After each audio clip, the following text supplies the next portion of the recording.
forget to subscribe my channel Hang Duk Mana. Sas. Assalamualaikum, selamat datang lagi ke channel Hang Duk Mana. Mari kita dengar jawapan daripada Datuk Abdullah Sani menjawab kritikan rombokan kabinet daripada pihak pembangkang. Sebelum tu saya baca sedikit kat Malaysia Kini ni. Tiada tempoh bulan madu untuk anggota kabinet PM. Perdana Menteri Datuk Seri Anwar Ibrahim memberi peringatan kepada semua anggota kabinet termasuk yang baru dilantik bahawa tidak ada tempoh untuk bermulan madu. Okey, mari kita dengar jawapan daripada Datuk Abdullah Sani. Dia akan kita komen macam biasa. Masih lagi nak berbicara soal reshuffle kabinet ini. Hari ini 387 hari tepatnya Datuk Seri Anwar ataupun Perdana Menteri ke-10 mengangkat sumpah. Malam ini kita berbicara soal meniti jalur fitnah dan ia berkait rapat dengan persepsi. Seperti mana yang dikupas oleh Datuk Dollah tadi, persepsi dan fitnah ini sepertinya menjadi makanan separuh pihak ataupun senang cerita lah kita sebut belah sana lah kan. Malahan ketika reshuffle kabinet dilakukan, ada pihak belah sana mengatakan bahawa reshuffle kabinet ini adalah satu manifestasi kegagalan kerajaan. Ini kita tanya balik Datuk Dollah. Sebelum kita pergi Datuk Kamal. Benarkah ada pihak belah sana ni menuduh bahawa reshuffle kabinet 1 tahun sebab gagal? Apa? Jawapan dia kepala otak. Sekarang ni, kita dalam keadaan untuk penambahbaikan, Syed. Sesiapa saja pun dah tengok kekurangan itu berada dalam posisi itu, perlu dibaiki untuk menambah baik. Dalam bila ada penambahbaikan, tidak ada mendiskriminasikan mana-mana orang pun. Dalam kabinet tu, satu keputusan mesti dibuat dalam rangkaian semua berada. Benda telah memberi pandangan dan dipersetujui. Dan kalau digugurkan sesuatu seorang itu, pertandanya dia tidak efisien dan tidak proaktif. Maka peluang ataupun hak kepada Perdana Menteri itu dalam perlembagaan, dia berkuasa penuh untuk mendefinasi atau mendeterminationkan sama ada dia itu ada kekurangan atau kelebihan. Maka keputusan dibuat. Sepanjang kita berzaman ini tak pernah dipetikai pun Datuk Seri. Orang ni Perdana Menteri tukar sipulan. Apa masalah? Tukar tu normal sebagai kerajaan untuk memastikan bahawa perjalanan kerajaan itu jalan lancar. Tetapi keadaan ini tidak berlaku. Kenapa Datuk Syed? Kerana gusar dan takut. Ketakutan mereka itu sampai dalam benak hati dia. Bila benci, timbul kerisauan. Apa kerisauan? Kalau kerajaan Madani ini berterusan sampai ke akhir penggal, orang-orang pembawa fitnah ni, boleh saya kategorikan, dia akan pergi ke laut. Dia akan pergi ke laut. Dan dia tahu bahawa fitnah tidak akan kekal. Itu jawapannya. Dan untuk pihak pembangkang untuk mengklasifikasikan, ini kalau gagal, itu gagal. Kau siapa? Rakyatlah yang akan diterminkan sama ada gagal ataupun berjaya. Dan jangan kita meletakkan hakim itu pada diri kita. Kau siapa letak hakim? Kau sendiri pun jalan petunggal langgang nak jadi hakim. Tolonglah. Berlaku satu robakan baru-baru ini. Boleh saya sambung? Boleh, silakan. Dalam robakan ini mencerminkan, Datuk Seri, bahawa ada kedapatan yang tidak berfungsi langsung.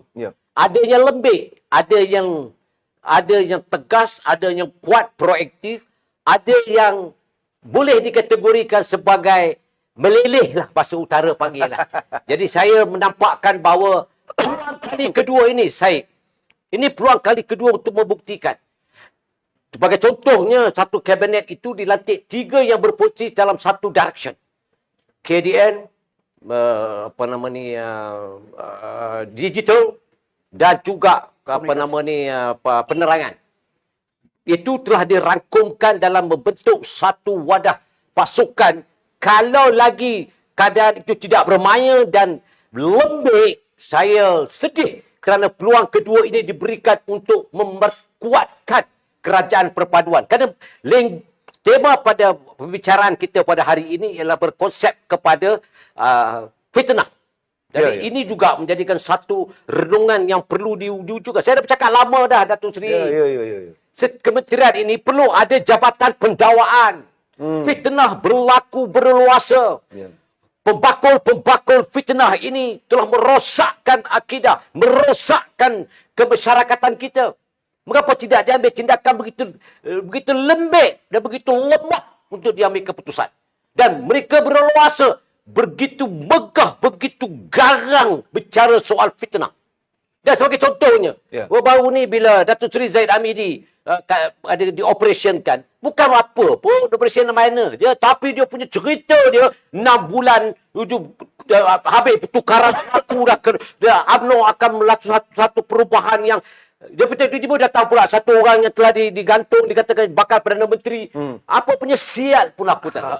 Tapi yang kita nampak ialah di sinilah tindakan itu diambil kerana orang yang buat fitnah ni malangnya kerana mak ayah dia lahir ke dia. Mungkin dia tidak dimerhabankan. Dia tidak dimerhabankan. Lahirlah anak yang pohaja dan biadab.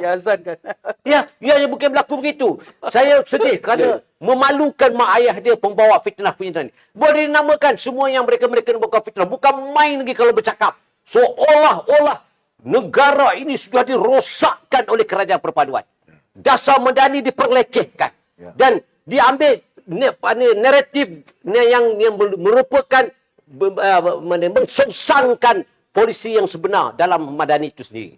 Sebagai contoh, bila kita sebut kerajaan Madani, ada 6 terah di situ. Tetapi untuk melangkau kerajaan Madani ini dah setahun. Jadi kita boleh bicara soal rizab. Setahun. Apa tujuannya konsep Madani itu diwujudkan? Saya ingat zaman saya pemuda dulu Datuk Seri. Madani itu apa dibawa oleh ketua pemuda waktu itu, Datuk Seri Anwar Ibrahim. Dan Madani itu lahir daripada ya ayuhannas, hai manusia. Pergi kepada pencerahan baginda ya ayyuhallazina amanu, hai orang-orang yang beriman. Sebab itu 6 teras tu ada. Dan apa yang lebih cenderung ialah 3 perkara yang telah pun begitu kuat dikhutbahkan oleh baginda SAW. Yang pertama saya bercakap berkali-kali. Perpaduan itu penting. Beri salam. Maksud salamnya apa? Perpaduan. Kerajaan perlu ada kestabilan yang kuat untuk menteraju ekonomi negara dan juga kekuatan negara itu sendiri. Dah berlaku. Kita ada kerajaan perpaduan. Dan kita ada kerajaan yang sebenarnya kerajaan yang kuat pada hari ini. Terlampau kuat. Saya pernah bercakap, November akan berlaku kejatuhan parti bersatu. Dia berlaku. 5 mereka telah pun keluar. Bukan keluar, tidak menyokong dasar yang kerangka dibawa oleh. Dengar akan ada lagi. Ada lagi. Maka tunggulah malapetaka yang akan menimpa mereka. Kerana mereka bersikap jahat. Perkara jahat ini berakhir dengan hukuman. Tidak memungkinkan mereka dilepaskan begitu oleh Allah SWT. Dan apabila Allah Taala Rasulullah SAW kata yang keduanya beri makan. Yang Anwar Ibrahim buat hari ini bukan saja beri makan yang dibuat daripada bajet-bajet yang ada, daripada dasar-dasar, tetapi daripada sekecil-kecil tandas pun dia diberikan tumpuan untuk diberikan motivasi pada anak-anak untuk menjadi anak-anak yang cerdik pandai dan mengamalkan sikap bersih itu sebahagian daripada Islam. Dan itu yang ditunjukkan. Sekecil-kecil begitu, Syed. Dan apabila kita melihat beri makan itu, tengok apa yang dia buat. Sebagai contoh tekun dirilah. Dia Datuk Seri bagi 330 juta. Dan Amanah Ikhtiar dia bagi 100 juta. Untuk melebar ruaskan. Untuk memastikan bumi putra, terlihat layak. Terus diberikan bantuan untuk memajukan diri dan keluarga mereka. Begitu luar biasa. Dan tak pernah berlaku dalam sejarah yang saya dimaklumkan daripada tertubuhnya Yayasan Tekun sampai hari ini. Dia telah satu bajet yang besar untuk menumpukan kepada sektor ekonomi, kepada bumi putera itu sendiri dalam kumpulan kelompok mikro.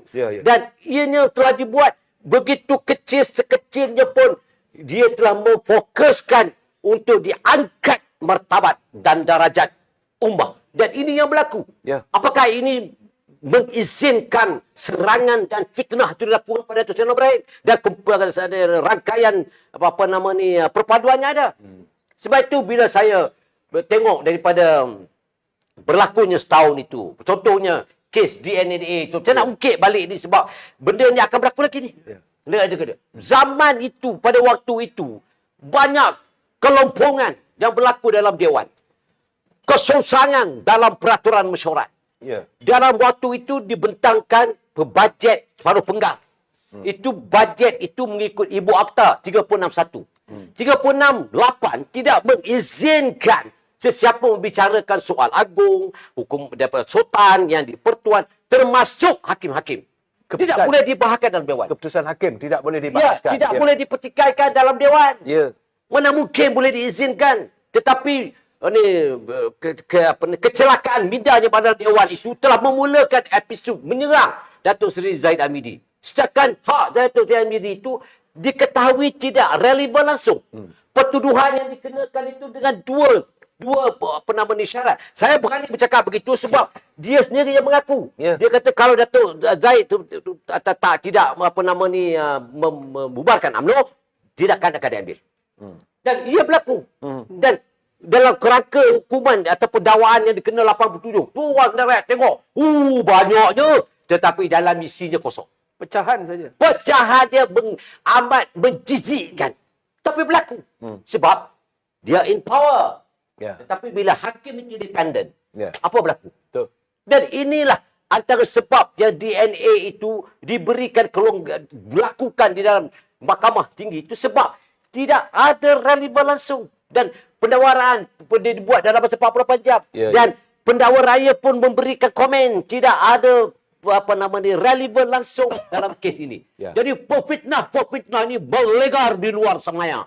Dalam itu mereka telah membicarakan soal untuk nak menghancurkan UMNO ni, nak pecahkan UMNO ni, semua masuk bersatu. Ya. Konon-kononnya lah. Itu perancangan dia, peran Allah Ta'ala lagi maha besar, lagi maha tepat. Ya. Jadi apa yang kita lihat, kegagalan demi kegagalan yang mereka cuba salurkan itu, dan apa yang digantikan ialah permainan fitnah berlegar. Ya. Untuk sementara waktu. Terima kasih. Okey, tuan-tuan, saya baca detail sikit lekat macam gini ni. Perdana Menteri Datuk Seri Anwar Ibrahim memberi peringatan kepada semua anggota kabinet termasuk yang baru dilantik bahawa tidak ada tempoh untuk bermula madu. Sebaliknya, mereka perlu terus menjalankan tugas menyelesaikan masalah rakyat. Beliau berkata, anggota kabinet dan kerajaan juga dituntut untuk menoktahkan kemiskinan agar menguasai bidang penting memacu pertumbuhan ekonomi dan menjamin kemakmuran negara.